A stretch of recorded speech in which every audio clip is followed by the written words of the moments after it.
Joining us now is Jaco Booyens. He's a founder of an anti-trafficking organization he started after his sister was trafficked through the music industry. And Molly Parmer, criminal defense attorney, has been following this case closely.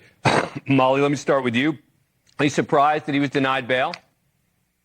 You know, I am somewhat surprised just based on the standard laid out in federal law. But when you have a charge like sex trafficking by force, then the defense has what we call the burden of production. They must show the court something that assuages the court's concerns that this individual will be a flight risk or a risk to the community or anyone in the community. And so here, I thought the defense did a very thorough showing of ways that the court could craft conditions that would ensure his return to court and that he would not pose a threat to anyone in the community. They proposed a $50 million bail package, that he also put multiple houses up as collateral, that he gets signatures from his loved ones, that he stay on home detention with an ankle monitor. And so I do think that they did meet the burden that they had in court. And so tomorrow, when they appeal this to the district judge, I wouldn't be surprised if we get the district judge overruling the lower court, the magistrate court. I'll be surprised. We'll see, but I'll be surprised. The presumption is in favor of no bail, which I was surprised to see in a case like this. But let me ask you this. He has apologized for the video that we were showing a moment ago, and I'm wondering if you think that that is going to end up being used against him. Let me play this. Because this is when everything came crashing down, right? Up to this point, he's denying, this person's not telling the truth. This is a fiction. This is invented. Then that video comes out, and suddenly we hear this. This is number 2. My behavior on that video is inexcusable. I take full responsibility for my actions in that video. I'm disgusted. Think that's going to be used against him? Yeah, I mean, I think that it certainly is. But the question is whether that is a crime of domestic violence, of assault, or whether that can rise to the level that it needs to for a federal prosecution for sex trafficking by force, fraud, or coercion. They would have to, the government has to basically show a causal nexus between this behavior and that this behavior was why this individual would engage in commercial sex acts. So victim number 1 is presumably Cassie Ventura. They're going to have to take a few more steps. The prosecutors are going to have a few more steps to meet all of the elements charged in count 2. Jaco, let me just ask you big picture. You started an anti-trafficking organization specifically based on something that happened to your sister in the music industry. Is this a common practice in the music industry? Yeah, unfortunately, and thank you for having me on. Unfortunately, it's common practice in our culture today. Sex trafficking is rampant in the United States, both domestic and international sex trafficking.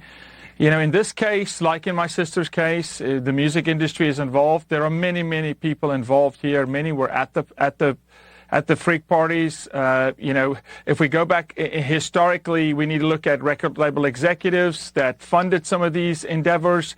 And then we know that at times there may or may not have been minors involved. And when you get to force, fraud, coercion with minors, you do not have to prove force, fraud, and coercion if minors are involved. It's 18 and over. So it's interesting to see if prosecution is going to dive into, the world of whether minors were ever involved. And then plaintiffs coming forward, more plaintiffs coming forward. And to Molly's point, it could be the straw that breaks the camel's back here.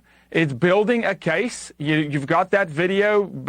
He's admitting, look, that's me in the video. And then you start building the case like we saw with Virginia Giuffre in the Epstein case. So let's see if other plaintiffs come forward. But I'm particularly interested to know whether minors were present when there was trafficking involved, because that is a game changer. Let me play another piece of his lawyer today, insisting that he's innocent, basically laying out what the defense is going to be. This is number 5. There's no coercion. There's no crime. There's basically just someone who brought a civil case and now is finding themselves the witness in a criminal case.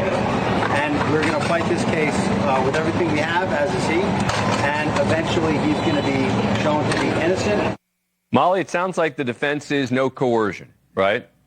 That is a defense. Yeah. So the way this indictment has charged the crime, there's no sex trafficking of minors alleged. So it's different than what we saw happen to R. Kelly in federal court, right? What we have to have the prosecutors prove beyond a reasonable doubt is that there was specifically sex trafficking done through force, through violence, through coercion. And so if you have people willfully participating in these freak-offs, you don't have a federal crime.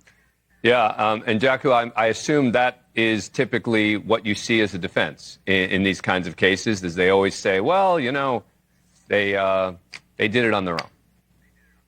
Yeah, look, that's the difficult part of the law, 17 under, 18 over. You have to prove force, fraud, and coercion, and you need plaintiffs. And you know, this is going to be a case where we'll see, are other plaintiffs going to come forward?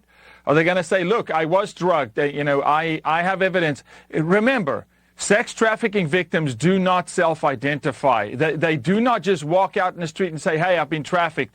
This is a crime that exploits a person emotionally, physically, mentally.